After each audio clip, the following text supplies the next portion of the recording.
Welcome back to the Physique Academy podcast, guys. This is the podcast where we cover all things training, nutrition, lifestyle. But today we're covering a lot on mental health. That's going to be the biggest focus for today's podcast, the biggest topics that we're going to discuss.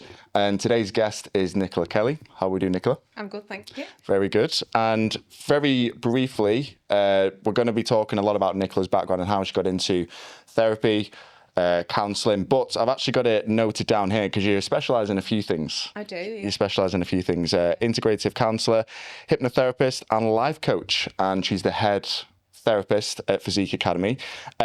So, talk me through, Nicola. What first drew you to counselling or getting into this sort of space with mental health and therapy? Well, I've always worked with people. I've always worked with helping people. Prior to this, it was always in education or in the corporate world. Just helping people be the best that they can be, In education, I used to work with, I suppose you'd call the naughty kids, I guess. Mm-hmm. Those who didn't fit into the national curriculum, but still had something to offer, but they were kind of being ignored. So my job was to help them realise their potential.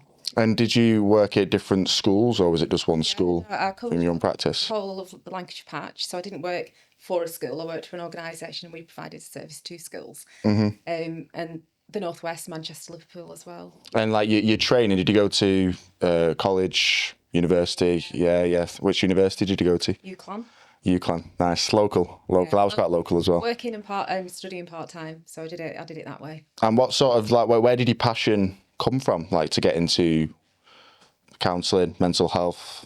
Like I said, I think I've always just been interested in people and behaviour. And just growing up, people gravitated towards me, to talk about things that were on the mind, really. So it was just almost like not a choice. It didn't need to be a choice. That's what I'm doing. Mm-hmm. Was there not a defining moment that you sort of maybe when you were in high school before you went to college was it just sort of a natural trajectory? It was, yeah. It was exactly that. Yeah. So one thing led to another, led to me meeting somebody else, that led to another opportunity. Mm-hmm. So when I set up my own practice, I sort of left the company that I worked for and went freelance and carried on doing a bit of that kind of thing. But then I moved more into the wellbeing space, mainly working with women at that point, to be honest, just helping them to sort of realise their potential. They might have been in abusive relationships, that kind of thing, or going through a divorce. So helping them to believe in themselves again. And the lessons that you've learned from working with other women, for example, that have opened up to you over the course of time, because obviously it's you'll have the first session, which is a lot. I would say it's more like building rapport, isn't it? It takes time for people to start to actually because a lot of people are closed books. But have you learned stuff to apply to your own relationships, your own life, from the people that you've worked with over the course of years, from their stories, Yeah. I suppose you learn to understand that we are all different. We all view life through a different lens. And I think until you kind of have that appreciation of people, we fall into that space of why would they do that to me? Why would somebody speak to me like that? Mm-hmm. So when you understand that we all have different behaviours and we all have a different operating system, if you like, mm-hmm. like the difference between Windows and Apple, mm-hmm. We operate differently, don't we? And when you understand how people communicate, there are different styles of communicating as well. It can really enhance your relationships, whether it's personal or whether it's business, because we find a way to communicate with people. Mm-hmm. Don't we? Mm-hmm. Mm-hmm. We're actually covering that at the moment in our coaching methods and which we've been over with yourself as well. For clients, how we communicate with them, if they're more visual, if they're more auditory, kinesthetic, that sort of thing. And that's important, right? It's important to you as coaches. It's important to us as a team of therapists that we meet the client where they're at. We don't expect the client to change their style for us. Our job as professionals is to adapt to them, to meet them. And it's the same for coaches, isn't it? Mm-hmm, mm-hmm, mm-hmm. And you've got your own private practice as well as working in Physique Academy, haven't you? I do, And is that mainly women? Is that a mixture of men and women in your private practice, yeah? It is, yeah. It's 50-50 split. 50-50. And obviously in Physique, it's solely men because we only coach men. That's our niche. But how important do you think making mental health accessible to people easily is, you know, for guys, because a lot of guys, you know, there's quite a negative stigma around men's mental health, especially in today's society.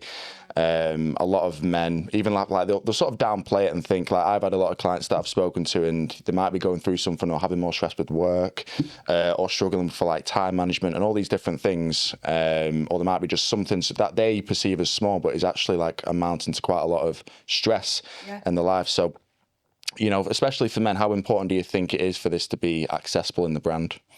Hugely accessible, hugely accessible. I mean, clients I speak to now, and you must get this as a coach, are quite often saying we're choosing Physique Academy because you're looking at the whole person.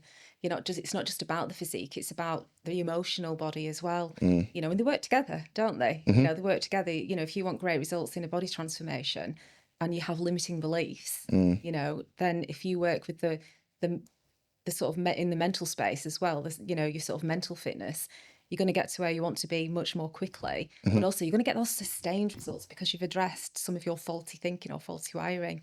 So I think it's hugely important that we as a company do offer mental health support for the coaches, for the clients, but just men in general. You're right, there is a stigma and it's so outdated. There's no place for it in today's society, in my opinion. And I can tell you in my private practice over the last probably, I think since COVID, actually, since lockdown, more men have been coming forward, you know, sort of addressing their issues and sort of holding the hand up saying, yeah, you know, I am struggling. There's no shame in that. You know, there's courage, isn't there, in stepping into that vulnerability. It takes strength actually to do that. And that's the misconception people have sometimes of therapy, whether you're male or female. Like, oh, good grief, you know, they're having to go and see a therapist.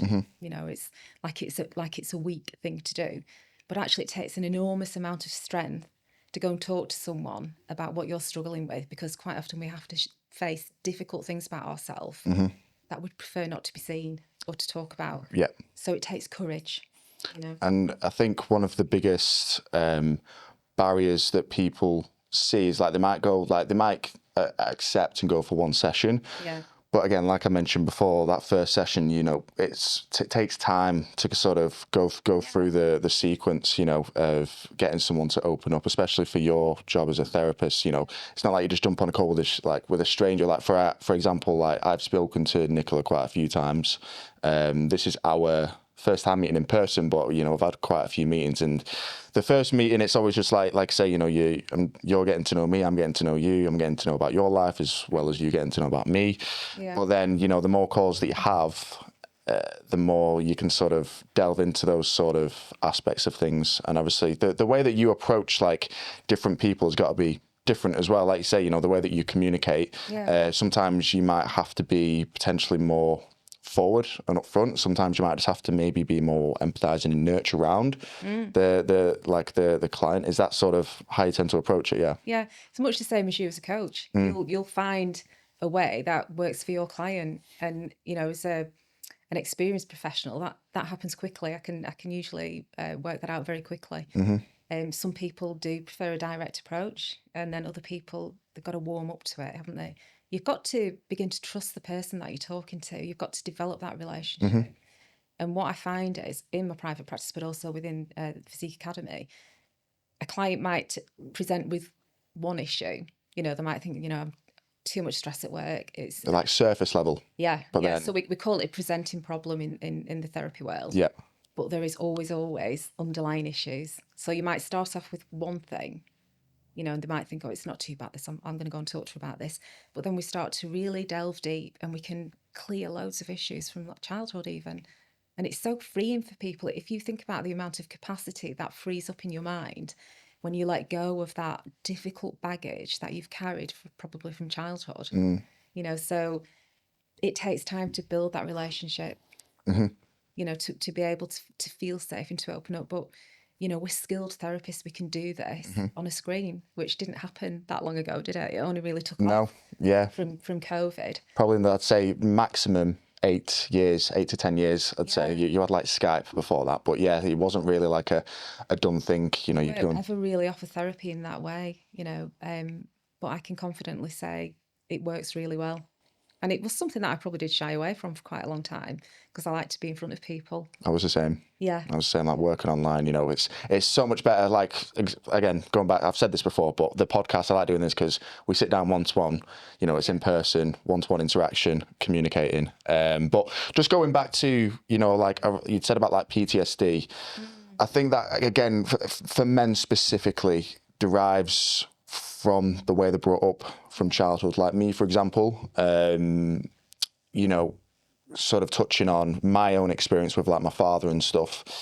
We might have like family meals, and then the previous night before, you know, he'd been drinking. Him and my mum would get into like a fight. He'd then like be like really suicidal. Like, you know, have all these events going on like the night before, like a family meal, and then it's like the next day, once it's all settled down and the dust has settled, you sort of get up, and then it's as a guy, you're just sort of expected to deal with it and just sort of show up and put on a front, as they say. And I think the more exposure you get to that, or especially as you're in that developmental stage when you know, quite early childhood, you sort of take that into adult life, and then that's when I think PTSD sort of comes back around to bite you, because in the moment you might think, I just need to get on with it, you know, but that's why it's post-traumatic stress, isn't it? Because like you've got like the actual stress of like the present moment when you're in it, but then for me it's been a lot more the PTSD, which has been a lot more difficult to deal with, I'd say. And that's true. You know, when we are younger, you know, there's we do get affected by our environment and those caregivers in positive ways, but also in negative ways. And quite often, it's not a blame thing. We don't want to blame anyone or shame anyone.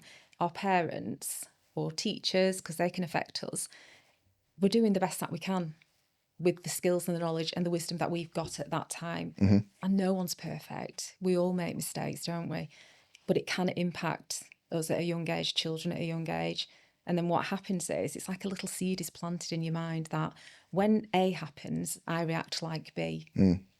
And that reaction, that B reaction, you will have created as a child to keep safe. So let's just pretend nothing's happened. Let's just pretend everything's all right. We're all right as a family. Nobody needs to say anything. Let's just go out to the world and look like everything's normal. We're all happy. So we don't process emotion. We don't talk about it. So that happens at a young age, and then that stays with us. But as we grow up into adults and into adulthood, we react like the young child because that's what we learned until we realise that's what we're doing. And then we've got an opportunity to learn about that, to understand it and to change that behaviour. But it's like we're all driven by these past scripts, if you like, that we create. Conscious scripts. And for someone that has a lot of PTSD, you know, like that first step to change, do you think it is literally just talking about it? And then what's like the steps after that that's going to, you know, help them overcome it and not live in the past, you know, or have like, I think it's like it's sort of like, sometimes it's like you're grieving a memory in a way, like you have denial, like that, and then anger, and then, you know, acceptance, all those like events, and then you keep going around in like a loop over it for years and years and years. So what's like the steps of change that you try and like help someone through, you know, if they start opening up about like PTSD and stuff? Everyone's different, and everyone needs a different approach. And I think that's why I like operating as the kind of therapist that I am, because I've got different sort of tools to use, if you like, alongside my clinical hypnotherapy coaching and life coaching qualifications. I can bring all of that to the table, and that's important, I think, because not one size fits all. With PTSD, quite often you've got to go at the pace of the client. So it doesn't matter what I might think would work. I have to work with it. So some people can move through the different stages very quickly, and they can get to a point they want to be at very quickly. Other people may never, because what we're looking for really is to get to a point of acceptance of this thing happened to me back then and it was painful. And I feel anger, I feel sad, whatever you might feel, but I can still be kind to myself and move forward with my life. So quite often we need to go back to that time and almost like say to that younger version of ourselves, you're all right. You've done nothing wrong. It is all right to feel like this. You know, to actually acknowledge how you felt and to say it. So quite often with this kind of situation, the first thing I'll ask someone to do is Write a letter to your younger self, as you as the adult today, with the wisdom and the knowledge and the skills that you have and understanding of life, to that younger version of you who was frightened back then, didn't know what to do, didn't know how to behave, didn't know how to react and respond and be with other people. What does he need to hear? What does he need to hear? And just by doing it, it's a CBT technique, it's a proven technique, and it works amazingly well. You can do it for all sorts of situations.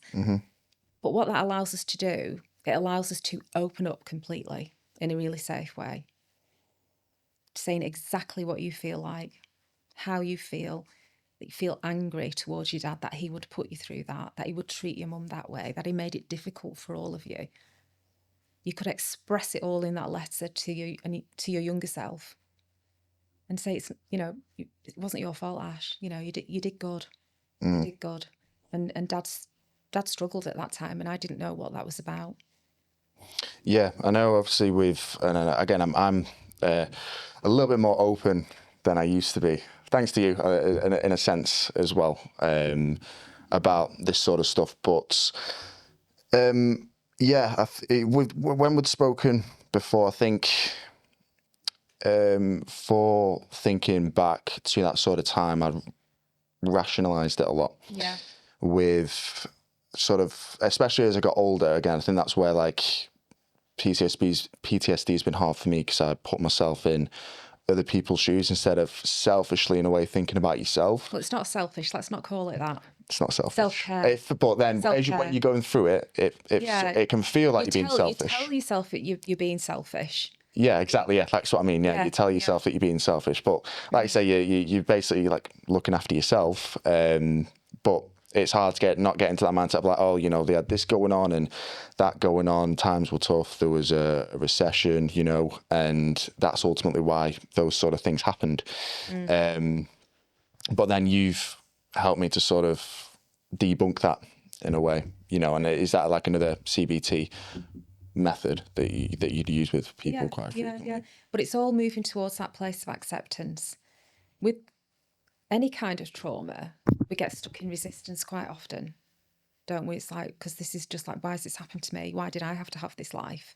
Why did this have to happen to me? It's not fair. And that's a resistant phase. And when we get stuck in that place, it persists, doesn't it?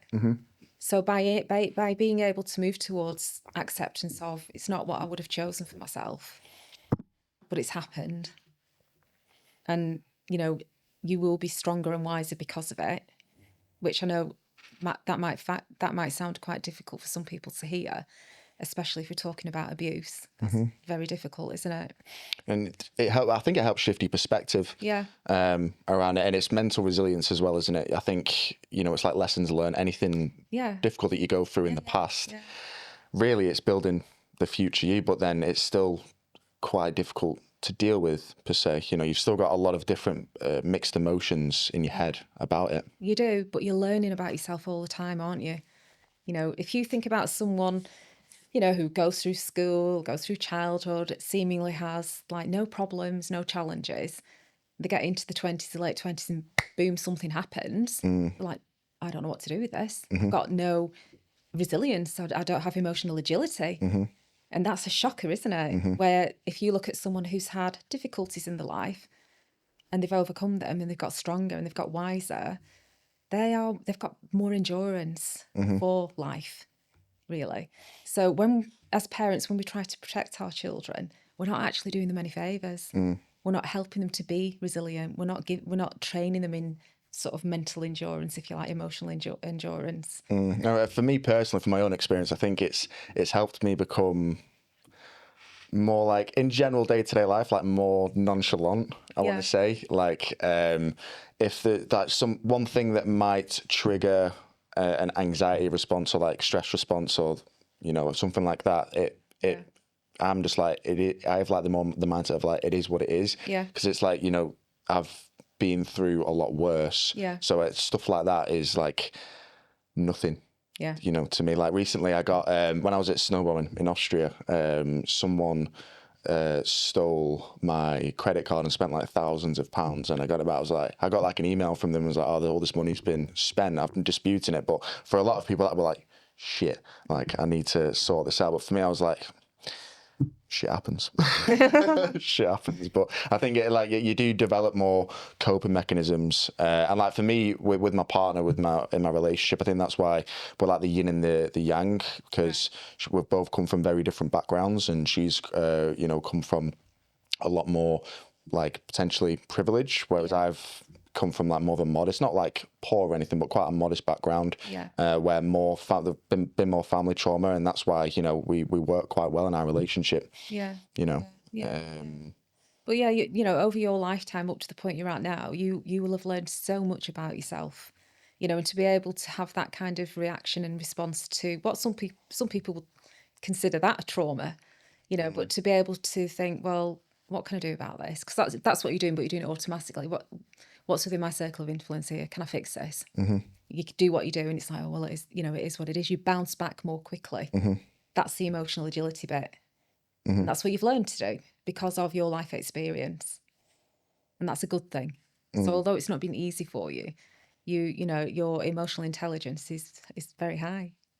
And this is exactly why, like everything that you're saying, it's shifting my perspective around this sort of like around trauma. It's turning that's what I think is what CBT is, like turning a negative into a positive. Well, we're changing the way we think when we're with CBT, with cognitive behavioural therapy. So we do this like faulty thinking thing, like when things are miswired, we start telling ourselves stories. So I'll use myself as an example. I'm here doing this with you. This is not something I really enjoy doing, although it's lovely to see you. Don't get me wrong. In front of a camera, not quite so much.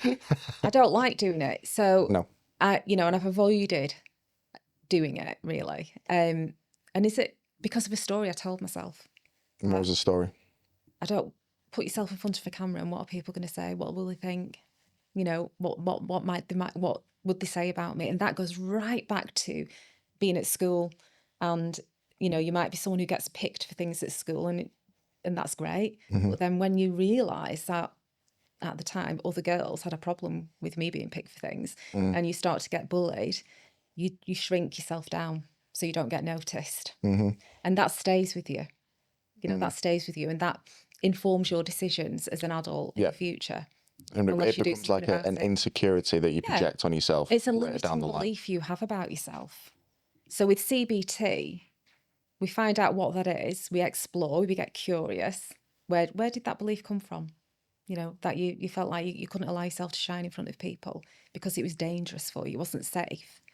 Where did that come from? We understand that and think, well, as an adult now, I know that's bullshit, and it wasn't actually about me. It was about other people and their insecurity. That's the reality of it, isn't it? So then we have to rewire that thinking. We have to create another neural pathway that goes, you're great as you are, it doesn't matter what anyone thinks. Are you happy with you? Do you know you? Yes, I know myself really well now, but still I get those little pangs of, when you're like, all right, Nick, would you be able to do the podcast? And it's like... Yeah, I'll do it, but like, I'd rather not. Yeah. And I'm being completely honest. I'm being really brutally honest there. But then when you're doing it, it's like, well, it's fine. What's the issue? And who cares? People let people think what they want. Who cares? I think the anticipation of putting yourself in that situation is much more anxiety inducing than actually doing it. Of course, the thought of something is always far worse than the actual reality. And I say that to people all the time. And it really is. But, even as a therapist, and all the trainings that I've gone through, because you have to unpack yourself completely when you do this. You still get caught out by things. You still get triggered. Because we're human beings, aren't we? Doing the best that we can. And when I get triggered now, and I say this to clients all the time, but when I ask them to use this technique, you need to be aware of yourself. So, and I'll have said this many times in our monthly trainings with PA, where I'll say, just check in with yourself in the morning. How are you feeling? Where are you at with yourself? So your start point from the beginning of the day. So you wake up in the morning, you're thinking about the day ahead. It's like, oh, I've got a really busy day. I've got not given myself a lunch break. I'm going to get really stressed. I'm going to get overwhelmed. I'm starting at 7 already. And then what I do, I check in with myself throughout the day, and I do it between each client session. I have a glass of water. It's a specific glass that is it's very tactile. It's got lots of, it's ridges and bumps on it. And I'll switch off from that client. I'll get my water, I'll pour the water in, I'll listen to the water. I'll pick the glass up, feel the weight of the glass in my hand. All the time I'm doing this, I'm not thinking. I'm having a bit of a gap. And then I'm checking in with myself. Where are you now, Nicola? You were at 7 this morning, where are you now? I might have gone up to a 9. I might have gone down to a 2. If I'm going up, I'm curious. And I'll say to myself, that's interesting. That's all I say. That's interesting, because that allows me then to explore and to understand why. I don't judge myself. I'm just, that's interesting. Is that going to take that, say if like your stress level's gone from a 6 to a 9 from morning to afternoon, is by being curious, is that going to help the way you feel, or is it just a case of understanding? It gives you a choice, doesn't it? So that's interesting that I feel like that, because that client said that, and that reminded me of a time when I felt like that. So do I get into the negative self-talk that perhaps I would have done in the past, the older version of me, or do I stop it? So that's why I say if we are aware of ourselves, we know ourselves, and by checking in with yourself throughout the day at various points, if your mood's beginning to change, if your stress levels, or if you're getting more angry or more sad, and you can do something about it more quickly. So by going, that's interesting, it almost pauses the program. So instead of just running away with me, it gives me an opportunity to go, well, if I start thinking that way again, I'm going to feel like that. And Nicola, you didn't feel good when you felt like that. So why are you doing it? So then I change the narrative. I change it. And for people's body image, like the way they look at themselves, again, they might get into that negative self-talk of, I need to change, I need to look a certain way, I need to be shredded. And the people have got loads of different reasons. Either it's for the kids, they want to be an inspiration to the kids. They want to, might be girls, I'm walking on the beach, some of the younger guys. It might just be for the general energy. But when they're first starting out on the journey, that's going to be like the most difficult time, isn't it? When they're first starting, because, they're starting a new routine. Yeah. Say like, if they have got some calls booked in with the therapy team, that's like quite a stressful thing as well. Again, it's like going back to when you're starting like something new, coming out of your comfort zone and pushing yourself. Yeah. It's not easy to just, to come and sit on a call and open up about this sort of stuff. But what's like one of the biggest barriers when people are first starting, do you think that it takes time for them to sort of start to sort of break that down? Yeah, so quite a real common theme with a lot of the clients who book a Let's Talk session quite often is, why am I, well, they do the comparison thing. I see these clients on Instagram who are like getting these transformations and I'm never going to look like that, or why is this not happening for me? And I'm such a failure that how can they do that and I can't? So they start comparing. And of course, what are they comparing against? Do they know the backstory to that client? The client who's on the Let's Talk call may have loads of stuff going on in their life. They might have lost a job. They might have lost a parent. They might be under a lot of financial pressure. The client over here who's got the body transformation might have just been in a good place, and lots of time to commit to everything and really be able to be fully on it. You don't know the story, but that's social media, isn't it? We don't know the backstory. We only know what we're presented with. So it's at that point, it's being real with them, being real with the clients and managing their expectations. But it always will come down to a lack of self-belief or even thinking they deserve that. They actually deserve that level of success. They doubt that quite often. Why? Because you've got a lot of guys that are entrepreneurs that are really successful in other areas of their life, but then when it comes down to the training or the fitness, and they think that they won't be able to do it. What do you think that's down to? Because like if they've got so much success, like like some guys own properties, into real estate, like big businesses, especially like the guys that are in the Inner Circle program. They're getting like the bloods done as well, but. Why have they got like such high self-belief in one area of their life and then such low self-belief potentially in another? Well, the business is something outside of themselves, isn't it? It's like an entity. It's another entity. So it's like themselves. It's like it's not them. It's something that they can do, that they can create quite often, and they don't always believe that of themselves because it wasn't it wasn't instilled in them as a child, you know, that we can have it all, we can be successful, we can be successful in business and also be successful with how we look and how we feel. You know, so, or it might be that they put more energy in, they see that as more important. They don't prioritise. It's about what they're prioritising, yeah. It isn't one size fits for all, any of this. No. You know, it depends on the individual. Yeah, really yeah, because some people will be the flip side, you know, they'll be in really good shape, but then they won't have enough self-belief to focus on that business idea or start that side hustle that they wanted to do. So it all comes back to learn about yourself. Know yourself. That is the most important thing, I think. I think a big thing with that is journaling as well, because you've got the check-in process with yourself throughout the day, but you've talked on a meeting with us about journaling in the evening. Yeah. So it's like reflect back on your day. What's gone well for you? What you're proud of? Because quite often we don't celebrate our successes, do we? What if there's nothing? There will always be something. There will always be something that you can be proud of, you know?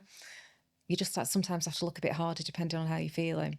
So you can look back on what's gone well for you in the day, and you can also look back on what you would do differently. And if we look at ourselves, we don't look at other people and think, well, they wound me up, they shouldn't have done that. They made me do this. They made me go and buy that. That mate over there who invited me out for a few beers and some food, they're the one who took me over the amount of calories I should have been eating that day. It's their fault. No, it's not. It's yours, because it was your decision to order that food. It was your decision to order that drink. So stop looking over there at them and look at yourself. But if I know that accountability in the program is really important, it's something that we obviously focus on very heavily. Yeah. But if you're in that mindset, you know, where say like if I'm journaling and then everything I'm putting onto myself again, do you not think that's going to affect me potentially a little bit mentally negatively if I'm like saying, oh, this is my fault, that's my fault, and I know, like, again, you shouldn't put blame on other people, and it's difficult, isn't it? Because like you say, everyone's different and everyone has a different way of dealing with stuff. Yeah, but in reality, you always have choice, don't you? You do. So quite often you're choosing wrong. So it is you. Yeah. You know, let's be real. Let's not sugarcoat it. It is you. And there might be reasons why you do that. Well, accept it. Just think, well, I've done it and I am where I am. But let's move forward. Tomorrow's a different day. But quite often, with sort of clients that we're talking about here, they will spiral, won't they? They won't just like do the one thing that's like, oh God, I shouldn't have done that. I shouldn't have gone out at the weekend and had those beers. They'll carry on the next day and then the next day, and then they'll think, well, I've done 3 days now. I might as well forget the week, and then I won't you know, I won't do a check-in. Yeah, so then it becomes the yo-yo effect where they're not holding that level of accountability. Yeah. The moment passes and then they don't really reflect on it properly. Yeah. And then say after a few days it ends up just rolling over, and then it's like they've made no progress. The same thing will happen at the weekend. They'll start the week right, training, diet-wise, and then as soon as they have like one bad thing that goes wrong, it's like, oh, well, I fucked it. Yeah, it's like domino effect, isn't it? It's like everything comes crashing down. But it's always about choice. They've chosen to do that. It's nobody else's fault. We have to take responsibility for our own actions. And we can do that when we know ourselves. I think this is like another skill. So the higher frequency that you sort of do this and you reflect and hold yourself accountable, that's just going to, over the course of time, start to build a lot more mental strength. Yeah, because you know what? No one's coming. No one's coming to sort that out for you. Your coach is going to work with you and do the best they can for you, but it's ultimately down to you. They can't do the program for you. No one's coming. And this is, again, the thing with guys that are like entrepreneurs that make a lot of money. You know, they buy cars, they've got the houses, you know, they live relatively comfortably, you know, they're used to comfort. And they're just used to throwing money at a problem and then it being resolved. Whereas obviously with a service like ours, you pay the money, we give you the blueprint and obviously the check-in procedure and the accountability, but it's down to that person to check in on time, to communicate, to follow the training and voice any concerns or questions that they've got about the program. Otherwise, it won't work. And I think that's from working as an online coach for years, for guys that are more successful, that's quite a big common theme where, you know, they're used to paying money for something and, you know, reaping the rewards that way. But yes, this has to be earned. And it's the same in the therapy world. You know, you can't throw money at You know, you've got to do the work, you've got to do the exploration of yourself and the understanding of yourself to build that emotional resilience and endurance. Do some people do just like a few sessions of therapy and then they don't need necessarily to book in again? Then you've got some people that will need to do it. Because again, you know, there's different levels of trauma, I suppose. There is, yeah, and everyone's different, you know. So in my private practice, I have clients who they've been with me for like 10 plus years, you know, and they just like to check back in every now and then. They're not working through anything specific. It's just, well, I just think, why would you not?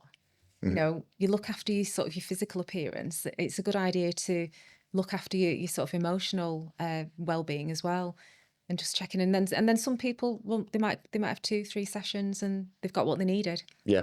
You know, some people come with a specific thing, or they might be going through a phase in their life, and they need you for a period of time. And then the best ones are the ones who like take on board and do the exercise, because I always give homeworks to do in the sessions. Like you were just saying with writing a letter to yourself, you know, if you give that to someone and explain why they're doing it and what that's going to open up for them, then that's all they might need. And then they might just need to do that like once a week or once every other week. I don't know how frequently, but that'll be enough for them to look to the future and you know, live more presently and move forwards. Yeah, but it depends where you're at on your journey in life as to what you need.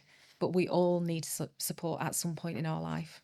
And there is no shame in that, whether you're male or whether you're female. You know, why would you choose to make life harder than it needs to be? Because it's hard, isn't it? You know, it's difficult, challenging. Life is, things happen in families, in work. Why would you not access some help? And I know, you know, we had our podcast scheduled for earlier on in the month, and, you know, you've recently had a passing in the family. You know, do you like approach like you would with people that you work with, you know, the things that you've learned, do you sort of work through that exactly the same? Yeah. You know, with your own sort of personal struggles? Yeah. I mean, as a professional, you have to have what's known in the industry as supervision. So I work with a guy, you know, after you do 10 client sessions, then you need a session. So, you know, and I take that very seriously. So because you do get triggered as a therapist, you do. Oh, that was going to be my next question. You know, you're helping people through their trauma and you're listening, effectively listening all day to this happened in my childhood, you know, to varying degrees, but how it impacts people, like I say, is very different. That must be quite draining for you mentally sometimes, not to, especially if you've, say, like for people that you've worked with for 10 plus years, you've got that relationship with that person, you know, like it's like me, for the guys that I've worked with for over 2 years, they're a friend. It's not just like like for any guy that I work with, it's not just a working relationship. So it might be quite difficult for you to not get super like attached in a way, as if it's like you're passing their baggage onto yourself as well. Yeah, I mean, part of your training is so you don't do that. But, you know, I am very connected to people. I am a therapist who, you know, can feel things for clients. You know, I understand. I've got great compassion and empathy. So I'm, I suppose, what you might deem a sensitive type of person. Similar to me. Yeah, and I see that as a superpower, by the way. And I say that to clients all the time. It's not anything. You know, there's nothing wrong with you. It's a superpower that you can do that. But what it means is we have to take extra care of ourselves. So we have to, you know, I know when I'm getting to the point of I need a break, and I'm getting to that point now. I know I need a break fairly soon because of everything that's been going on in the personal life, because work still had to carry on for me, you know. But you learn to put it to one side, because as a therapist, you're there for the person who's sat in front of you. But as a sensitive type of person, I have to take extra care of myself. And that's where my training comes in. I need to train in order to, that gives me space to get out on the moors where I live. That gives me the space and the freedom. I don't want to go with anyone else. I don't want to go with my best mate. Don't come with me. I don't want to listen to you. You know, I just want silence, and I just want to be in the environment and just look at the sky and feel the breeze on my face, you know, or I want to just get in the gym and just put some music on and just do what I'm doing. I know what I need to keep myself well, because I know myself. And I know I keep coming back to that. But if we all knew ourselves, we'd know what to do when we needed it. And that's what life is about. It's that journey of learning about yourself and what you need to do to stay well. And that's what Eastern medicine's like, isn't it? They don't wait for things to go wrong. Their approach is they do things to stay well. They practice mindfulness. They practice meditation. You know, they go and have things like acupuncture and what have you to stay well. They don't wait for something to go wrong and they go like us in the West, like, oh my goodness, I'm not well. I need a magic pill. Fix it for me. I was going to say, because my dad used to take a lot of quite strong antidepressants. Yeah. And it's again, like with drugs, with anything, it's like if someone sniffs cocaine or, you know, goes on weekend binges of alcohol, you have this elation, but then what goes up always comes back down. So, you know, and you can't be on antidepressants, I'm sure, forever. I've never, you know, had my experience with them, but do you think people just build up like a reliance, like if they've not had the experience of, like, so doing meditation, breath work, just going out on walks, you know, in nature, like green exercises they call it. Do you think people are missing out in a way, you know, from not doing that because they've built up maybe a bit of a reliance on antidepressants? Yeah, I do. I do, yeah. Because, I mean, I'm about the whole person, you know. It's, my approach to life is a very holistic approach. I don't just do one thing in isolation. I look at everything, you know. So I do the head stuff so I can do the physical stuff. I do the physical stuff so I can do the head stuff, you know. And I think people do fall into the trap. But this is the world we live in. It's that quick fix. I want a quick fix. What do I need? I'm feeling a certain I need to feel better now. Yeah, I can't cope with this. I need to feel better now. And for some people that will be real, those who are in a crisis situation and they do need that intervention. But for a lot of people, they don't know how to deal with that level of stress that might be in their life at that point. And this is where someone like yourself comes in. Yeah. Because we're not just listening. I certainly don't operate in that way. Like I said, I give tasks to do between sessions, not big things. You're not going to get like I'm not asking you to write a dissertation. 10,000 words. Yeah, no. Your whole life story. No. And it might just be, I want you to bring your awareness to this when you're in that situation. What is your behaviour? I want you to, you know, because I want people to learn how to manage so they can manage themselves through life. That's what we're looking for, isn't it? Yeah. And like you say, because they've not had that experience and they've not learned how to deal with it. You're not taught it. Yeah. You know, it should be taught in school, but we're not taught anything around emotional agility, emotional endurance, resilience. Instead you're taught Pythagoras' theorem. Yeah. And who's ever used that?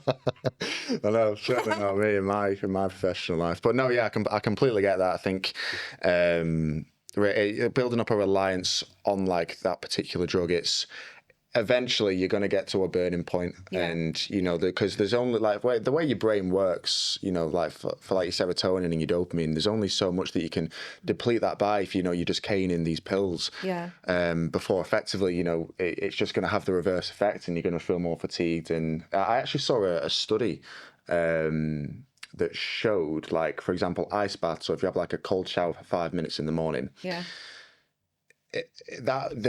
serotonin and like your dopamine, they elevate for like 2 or 3 hours, but on a gradual scale. And someone that like does cocaine, does like one line or 1 key or whatever, they have like a 15-minute boost, but then after that 15 minutes, it's already coming down.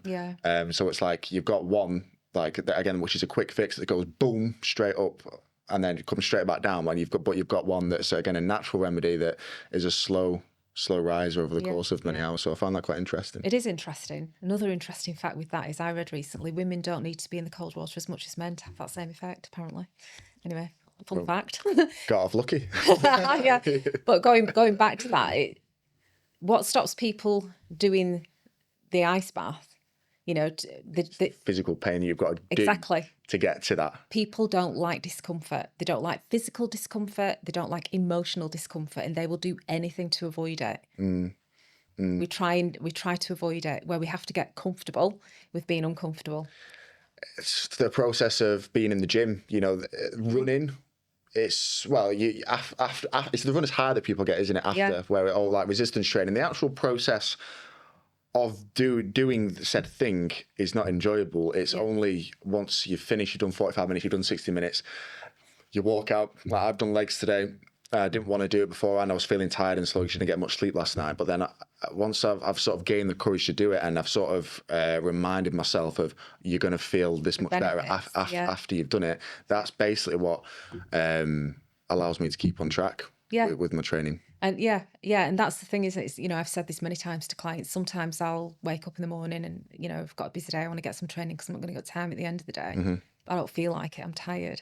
So, and in the past when I was doing a lot more running, I would always put my kit out in the morning. So it's the first thing that I saw. So I didn't allow any thinking. And I think, you know, and it might be, oh God, I don't want to go. Put your kit on, Nicola. Just put it on.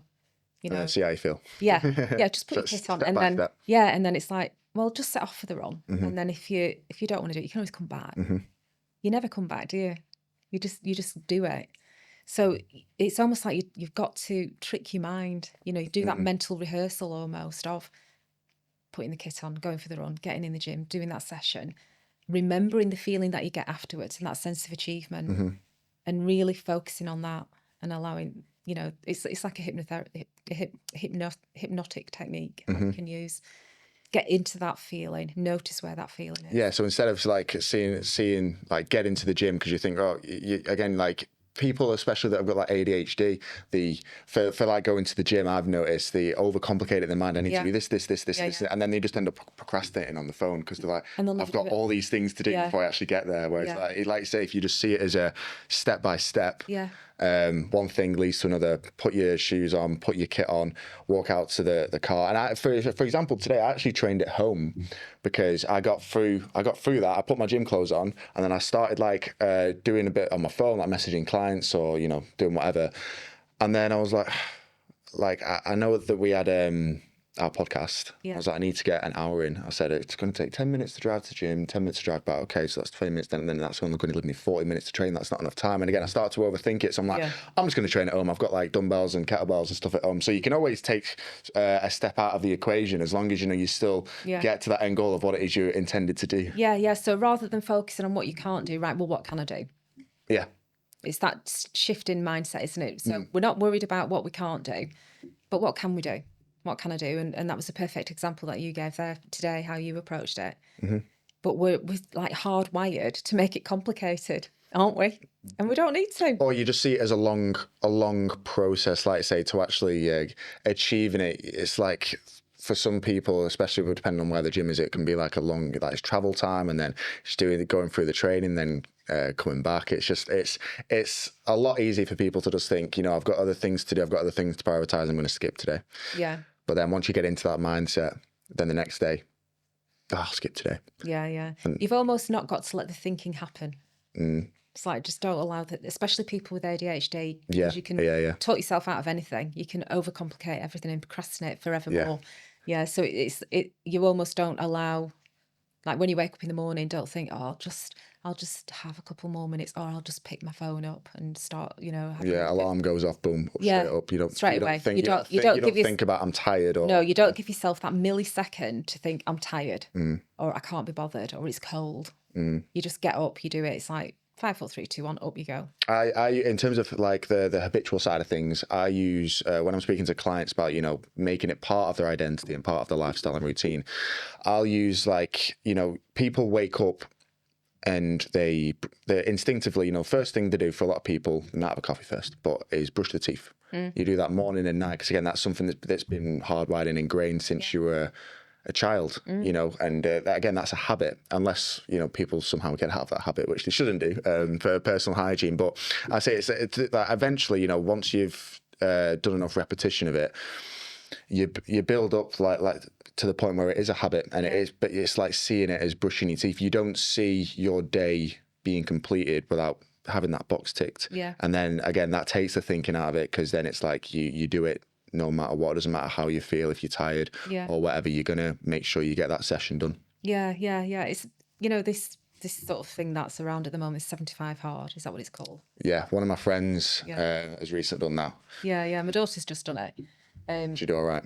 Yeah, she did perfectly. But what I like about that is it's not just about training the physical body.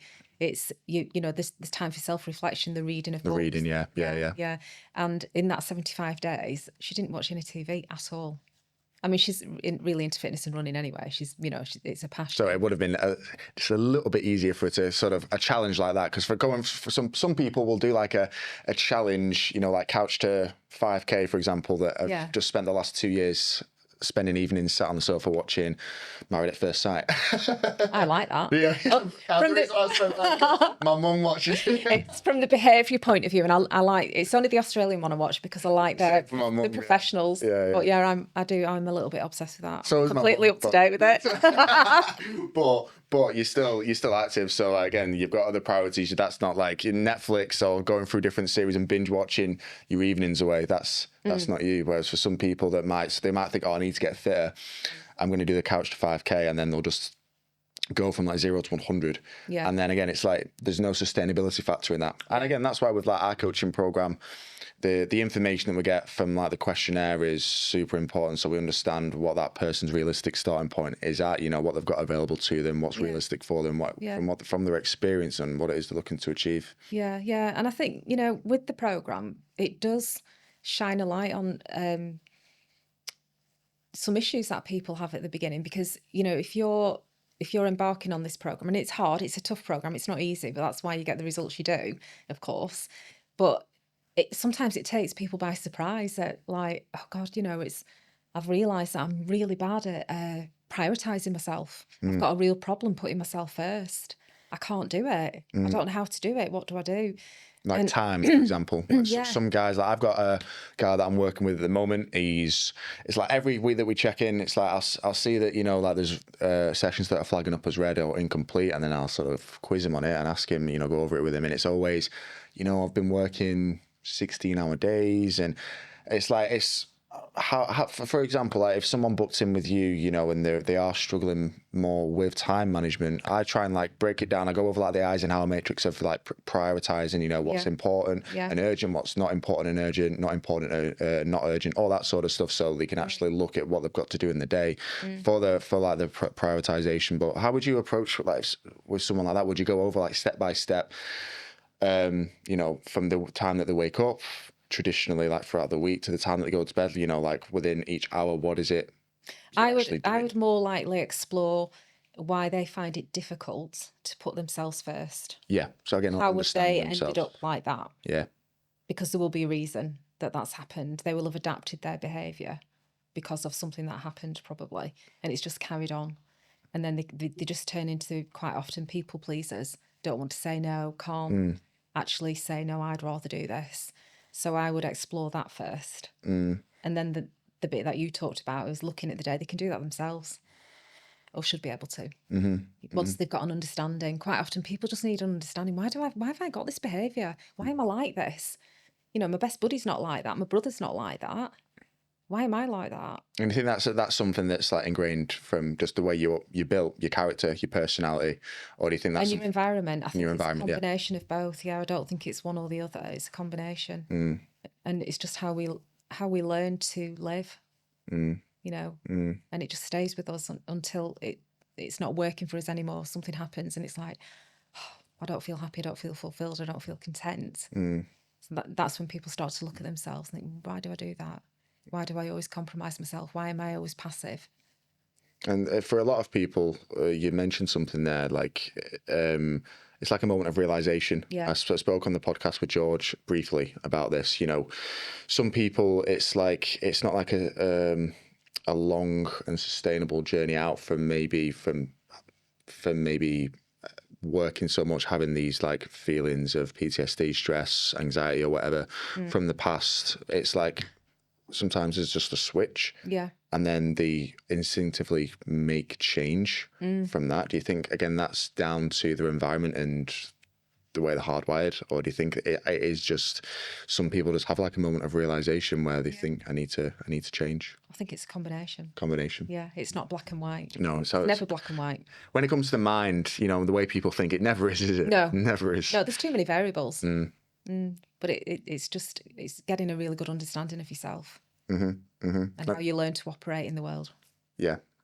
And like, what's the 2 or 3 mindset tools for like someone looking to make a change. They've got that moment of realization. You know, again, I know you mentioned earlier, like you give people not homework, because it sounds bad, doesn't it? Homework. You feel like you're in tasks for like maybe writing a letter to younger self, but like just like 3 mindset tools that you recommend for people that maybe are too apprehensive to at the moment book him for like a therapy session, you know, but maybe having like this acknowledging feeling, and they know that it needs addressing. If you've got any like mindset tools that you'd recommend for people that may be watching?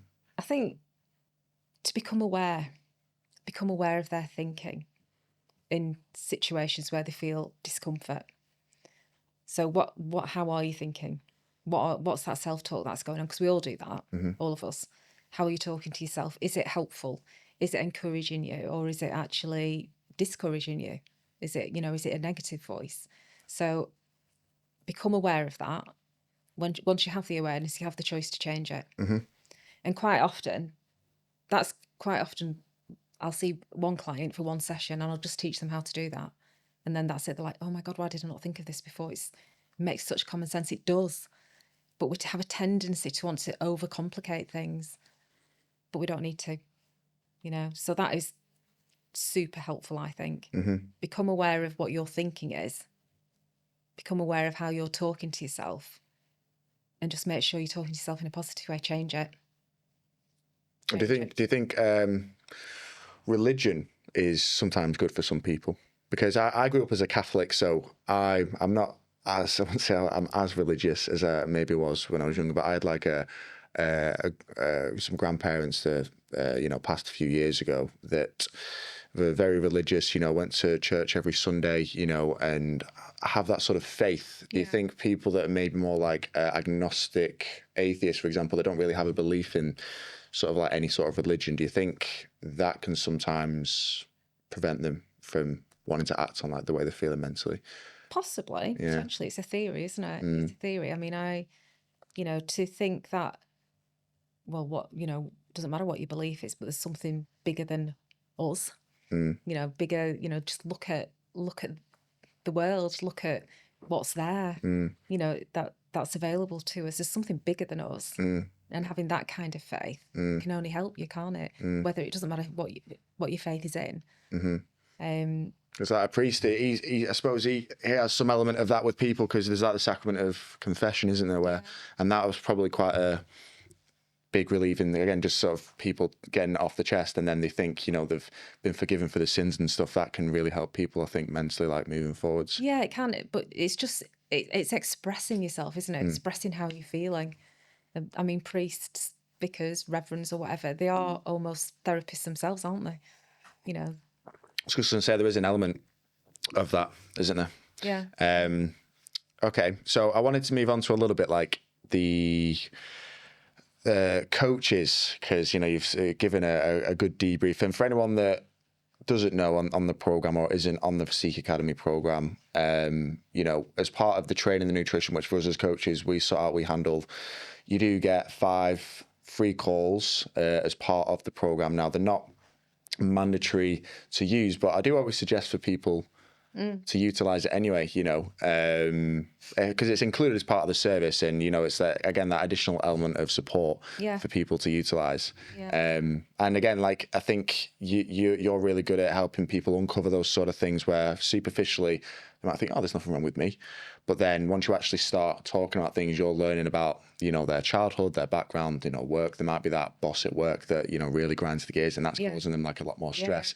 And then all of a sudden you've got all these different things like that they can sort of open up about, that's going to help them manage the stress a lot better. And then from that, they're going to have better support, better accountability on the program. They're going to see better results as well, physically, mentally, with like the health as well, because if the cortisol is lower, then the cardiorespiratory system is going to be working more efficiently. So again, it's like a huge domino effect, even if you don't on the surface think that there's something going wrong with yourself. But with the coaching, so is there like a common mistake you think that potentially coaches make, just universally, we're not pinpointing any specific coaches or anything like that, but when it comes to supporting like mental well-being, do you think sometimes people, maybe when they should book in for a call and they don't suggest it, do you think, or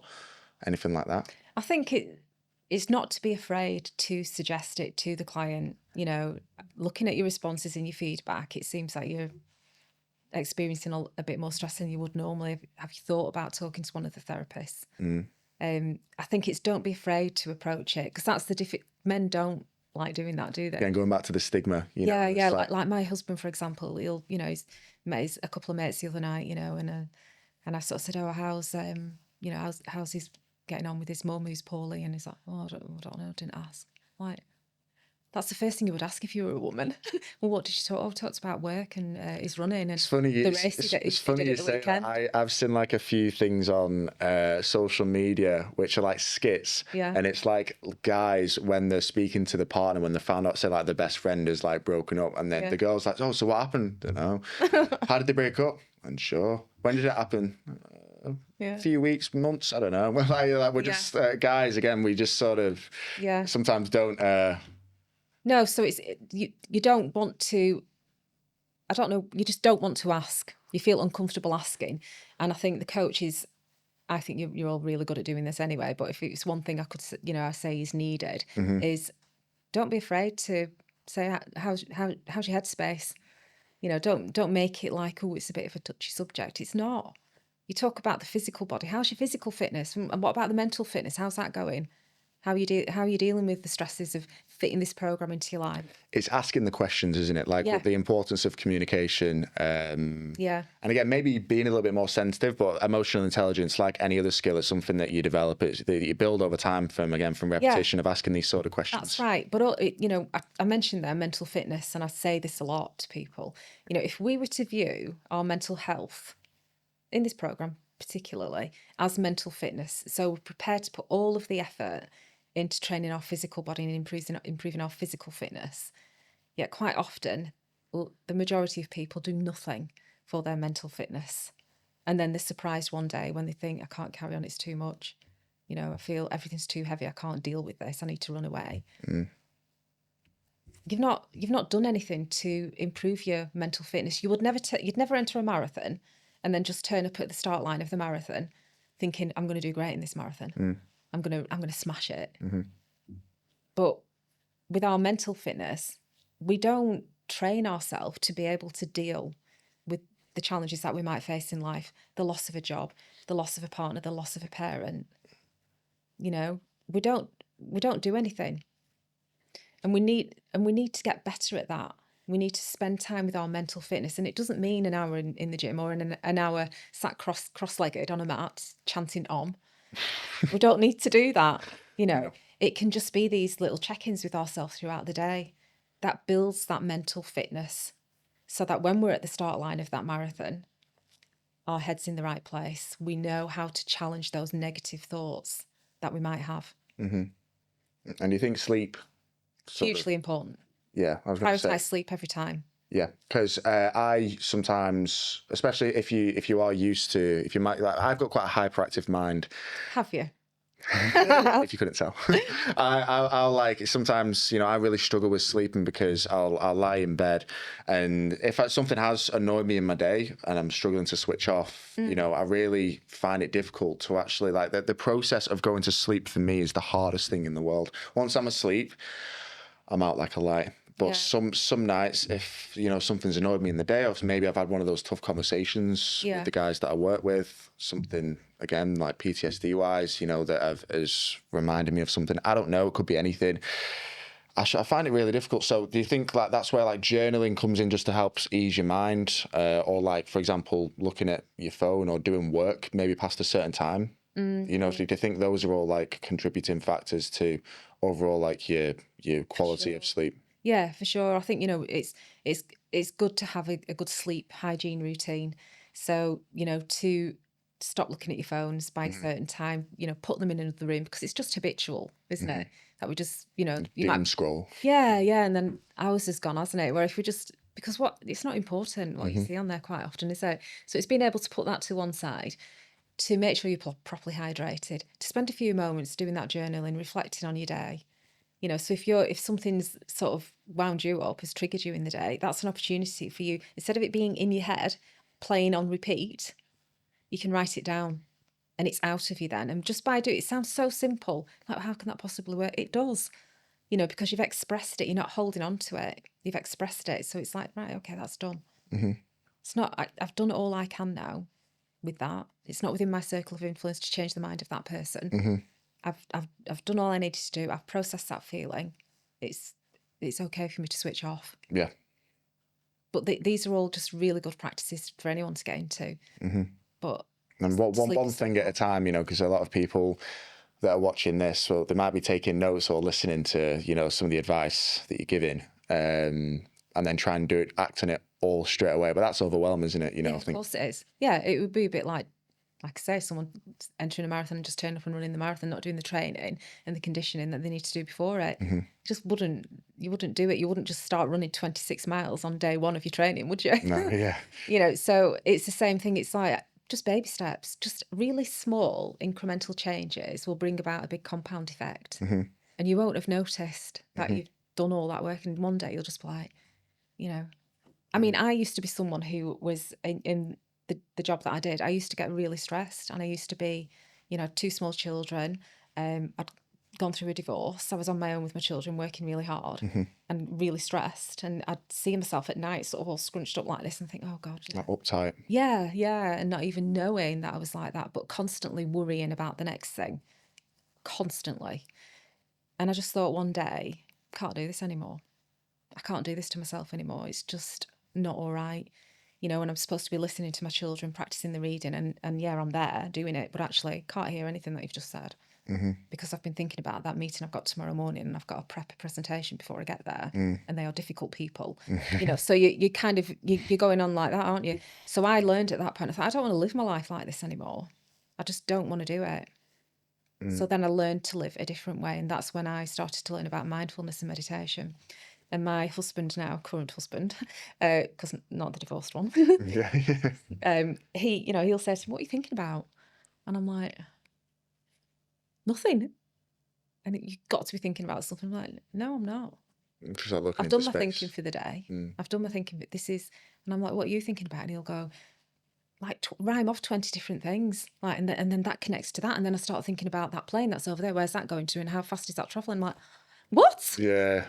Why are you doing that? Why are you doing that? You know. And I have to admit, I'm sometimes the same. And it's curious minds are like that. Yeah. But even curious minds need a rest.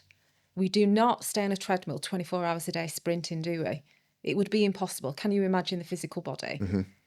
But we let our head run away with us in that way. So we're constantly thinking, analysing, thinking, making stories up. And we just let it run riot. Yeah, you know, do your best. Off you go. Take control. You've no control over your mind, but you do have. And these are the techniques. These are the techniques that once you start, you know, you'll be able to basically just get a lot more control over things and have like a better routine as well. Yeah. That's all it is. It's just deciding one day that you want to live a more peaceful life. You want to feel more content, more settled, happy. You know, happy in your own skin. So then we have to learn to do that if we don't naturally know how to do it because of life events. You know? Well, we've got, how long have we done now? It's 3:30. I did want to do a bit of a segment, Nicola. Yeah. I said this to you before. We'll only do 1 or 2, but I put something out on my Instagram story for anonymous questions. Just because there might be something in here, these might be things that we've already sort of touched on and spoken about. There's one here with like relationships, but again, these are completely anonymous questions, you know, because people, as I mentioned before, like they've never spoken to a therapist before, you know, and it's quite a big thing, isn't it? Just to sort of put something down on paper, you know, I wasn't expecting loads to come through, but it just gives people an opportunity to, you know, have that sort of maybe a little bit of advice or how they could work through it for themselves. So someone has said, this past week has been very difficult for me as my close childhood friend has passed away, which is something that, you know, I've dealt with myself in 2021 when my friend Kai passed away. Today I get news that I was selected for a promotion cycle at work. Although showing my worth and value at work, I'm not sure what potentially that means. How can I overcome times like these? I think it's just like when that grief process starts. They might not want to, and if they've not really like got anything off the chest or opened up about it, it's, you know, it's still very raw, isn't it? Yeah, and quite often, you know, when someone close to us does pass away, we almost feel guilty that we're carrying on with life, you know, and that can feel a real burden for people. But we can't change the reality that someone close to us has passed away. There's nothing we can do about that, you know. We can sit with the feeling, and that's what we should do. We don't need to try and fix it. It's not fixable. It's just a feeling that will need to be there for a period of time before we move on.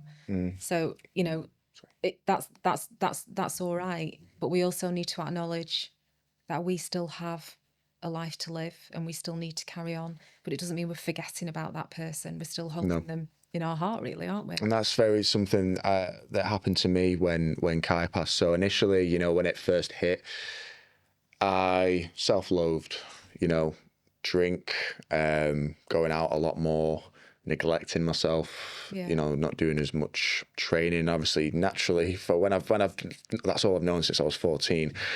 My head was even worse. But then again, I had a bit of a realization where I thought, like, he wouldn't want me, this is for, you know, speaking from my own experience when Kai passed away, he wouldn't want me to sort of be doing this or be feeling like this, you know, he'd want me to carry on. But I think, especially because he was so young, he was only 21, we were both 21 at the time, it was just really, really difficult to deal with. But I'd had like a moment of realization where I thought, no, like, this is going to prove to me now that I need to live more presently and look more to the future, because you don't know when your time is up. Well, when we're speaking of death, you know, he probably had like loads of money saved up that he'd been working hard for years. And now that's all gone for him anyway, you know. So I think it's hard at the time, but then once you do start to look more to the future and live more presently rather than live in the past. And that's it. Yeah, it's take each day as it comes and just do that day.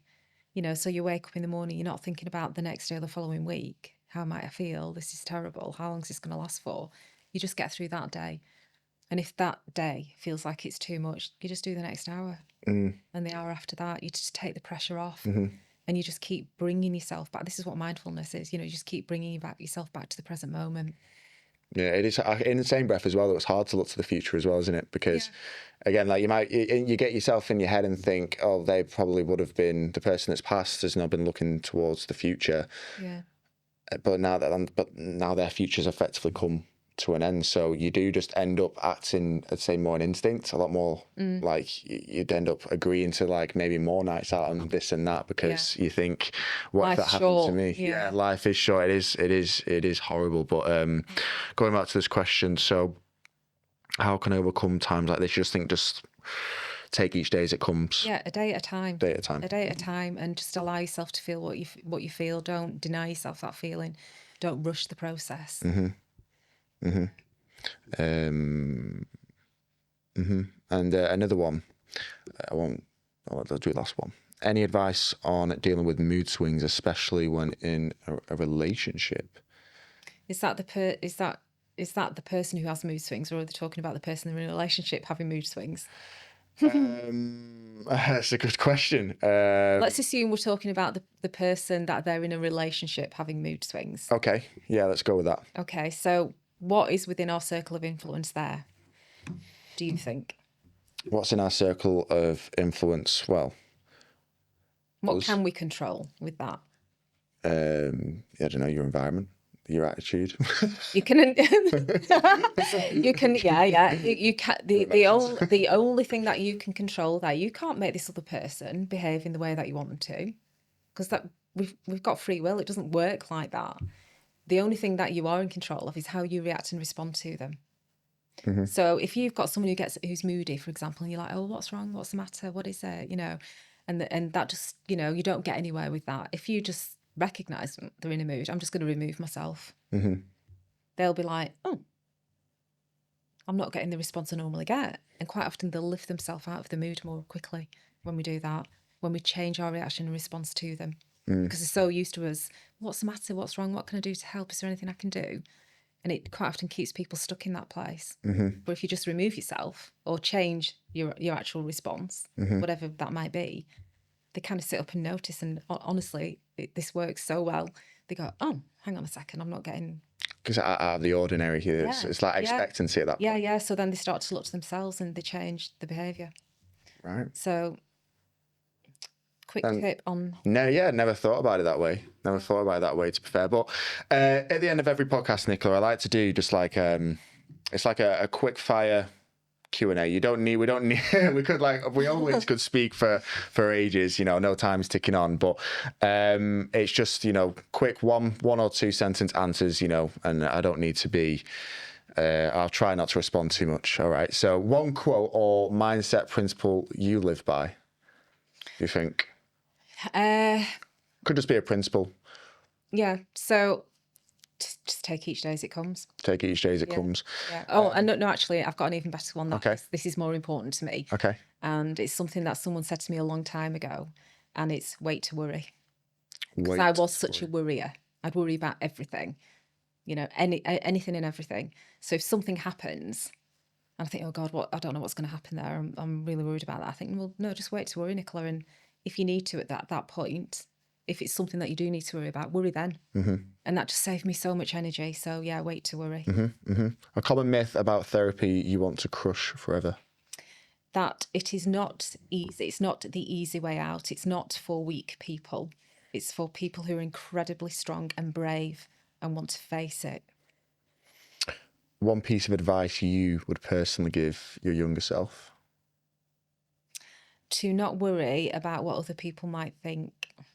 And to not change my behaviour. Which I wanted to ask, coming down to the podcast, going back to what you were talking about before, it stems back from your childhood. Have you, has it been as anxiety-inducing or stressful as you thought it would be coming down to the podcast? Have you found it okay? Yes. It's not been anxiety-inducing at all. It's like one of my favourite words on it today. If you could master one new skill outside of therapy, what would it be? Ooh, one new skill. I'd actually I'm all about physical stuff really, and this isn't a physical thing. So I think I would like to be able to paint in watercolours, and I'm not creative at all. I'm just absolutely not, but I'd love to be able to learn how to do that. Artsy. Yeah, and I'm not. I'd love to be able to just go, yeah, I've created. Turn instantly into a masterpiece. yeah. But no, I'm not. I just can't do it, but I'd like to learn. And in one word, what does success mean to you, Nicola? Being happy. Well, 2 words. Happiness. Is that for yourself and obviously for the people you work with? Yeah. Well, that's gonna wrap it up. I've really enjoyed this one. Felt like I've taken a lot of insight. I know the audience would have done as well. But thank you. You're Nicola, welcome. very much for coming down. I've really enjoyed this podcast. The next guest is still to be confirmed yet in May. But thank you very much for watching, guys. I will see you in the next one, and take care.